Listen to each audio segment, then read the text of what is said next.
engem nem lehet elfelejteni.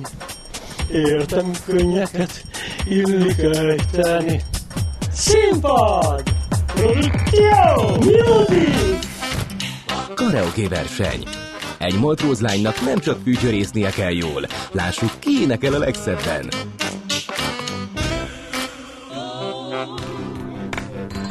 Nyár van, mert én más vagyok, jobb, ha rám hagyok. Tenni kéne valami nagyon fontosat.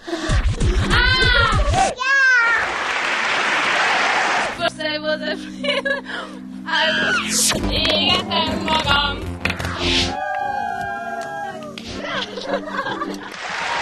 Érik a szőlő, hajlik a vesz, vagy nem így van? Elment át Mackához. Lenni, vagy nem lenni, ez itt a kérdés. Szóval mi? Egy icipici házikó,